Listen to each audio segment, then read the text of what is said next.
Boa tarde, meu nome é Thiago. O grupo é composto pela Rafaela, Uriel, Luiz Miguel, Igor e Jean.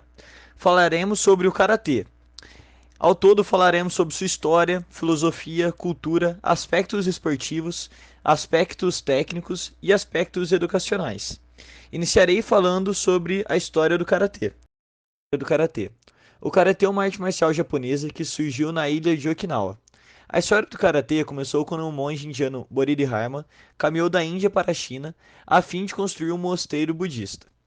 Além dos conceitos do pensamento budista, o monge também adotou uma técnica de luta sem armas, com o objetivo de manter a saúde e autodefesa, e lançou as artes marciais. Okinawa pertencia à China na dinastia Ming, e as trocas culturais eram inevitáveis. Após o fim da dinastia Ming, Okinawa começou a ser governada pelo Japão. Para evitar uma revolta, os japoneses proibiram o uso de armas em Okinawa. As pessoas começaram a usar pés e mãos como meio de defesa. O mestre escolhia os alunos e seu treinamento era secreto.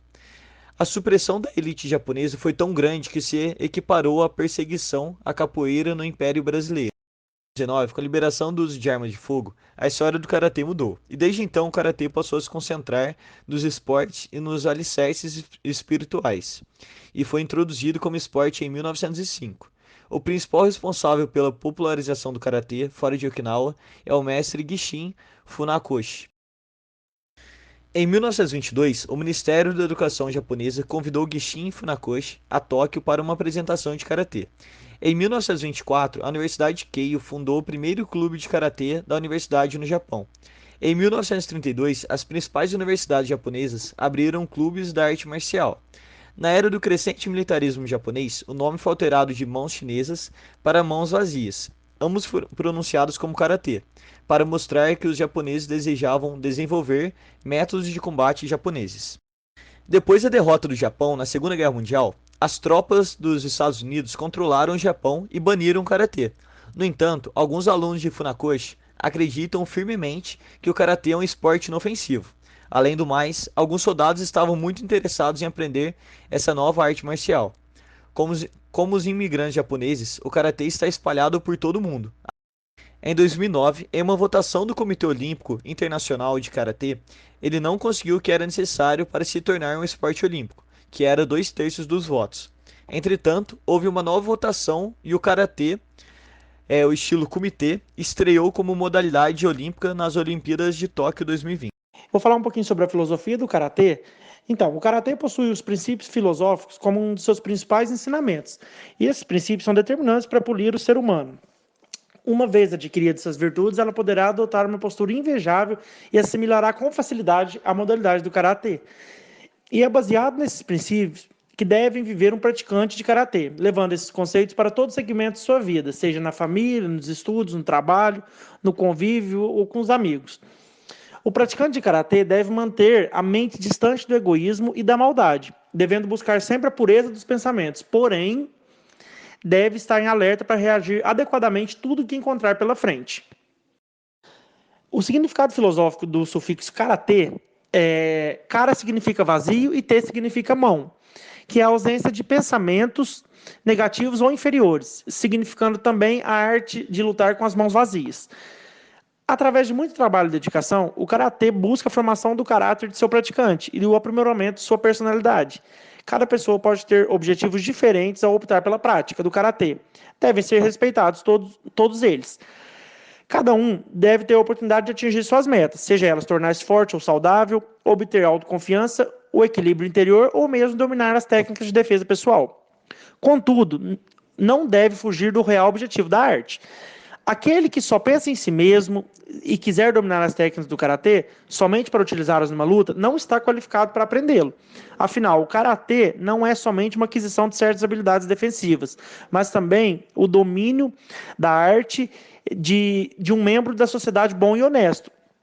Integridade, humildade, autocontrole resultam do correto aproveitamento dos impulsos agressivos e dos instintos primários existentes em todos os indivíduos. Ou seja, o objetivo do karatê é a perfeição da mente e do corpo. Agora eu vou começar a falar um pouco sobre a cultura do karatê. O karatê tem tradições culturais centenárias e vem da cultura guerreira oriental. recebeu influência de muitas culturas, em especial da cultura japonesa e chinesa. É uma cultura passada de geração para geração, ou podemos chamar, de sensei para deshi.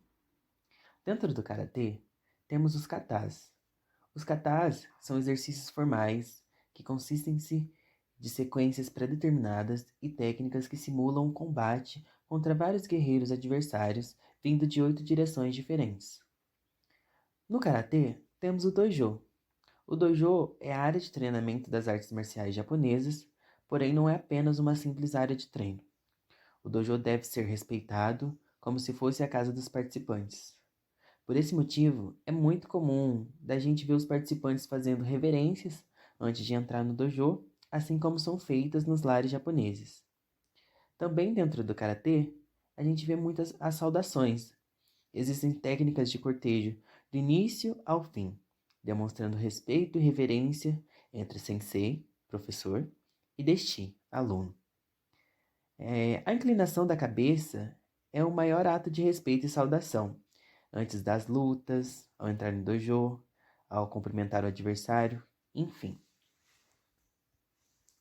Dentro da cultura do karatê, também temos a expressão os. O os é usado universalmente para expressões do dia a dia, como sim, por favor, obrigado, me desculpe, entendi, para cumprimentar alguém e etc. Bem como no mundo do karatê para quase qualquer situação onde uma resposta seja requerida, para um karateca, os é a palavra mais importante, também significando perseverança sob pressão. Na cultura do karatê, também vemos as trocas das faixas, assim como uma hierarquia japonesa, passando de sensei para deshi. O aluno vai evoluindo a cada faixa até chegar na faixa preta. E também não podemos esquecer das vestimentas, que são os dogis, também conhecidos por karategi ou como nós chamamos de kimonos. São usados como vestimentas do karatê e têm um significado de consciência de estar entrando em um ambiente em que reinam os hábitos japoneses, se dispondo a entender e reproduzir esses hábitos de respeito e cortesia. Dentro da cultura do karatê, também está relacionado suas posturas.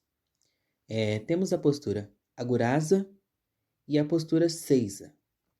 Aguraza é a técnica de sentar com as pernas cruzadas e com o tronco sempre ereto. E a postura Seiza é a postura em que se senta ajoelhado sobre os calcanhares, com o peito do pé tocando no chão e as colunas sempre eretas. A forma certa de sentar é também muito cultural. Primeiro desce a perna esquerda e depois a perna direita. E para levantar, depois direita primeiro e depois esquerda. Essas foram um pouquinho das tradições culturais do karatê. Meu nome é Uriel e eu vou falar um pouco dos aspectos esportivos do karatê.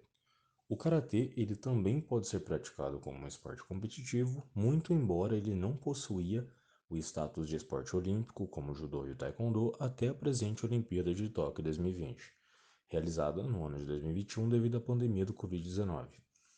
Isso se deve ao fato de que ele não há uma organização centralizadora para o karatê, assim como não existem regras uniformes para os estilos, pois são diversos. A competição ela pode ser tanto de comitê como de kata, e os competidores podem participar individualmente ou em grupo. Na competição de kata, os pontos são concedidos por 5 juízes de acordo com a qualidade da performance do atleta, de maneira análoga à ginástica olímpica. E são os critérios para uma boa performance, a execução correta dos movimentos e a interpretação pessoal do kata através de uma variação de velocidade dos movimentos, que é chamada de bunkai, quanto também a execução em grupo, usualmente de 3 atletas. Também é importante a sincronização dos movimentos entre os componentes do grupo. Já na competição de comitê, que foi introduzida então em 2020, dois oponentes se enfrentam por cerca de 2 a 5 minutos e os pontos são concedidos tanto pela técnica quanto pela localização em que os golpes são desferidos. As técnicas permitidas e os pontos permissíveis de serem atacados variam de estilo para estilo.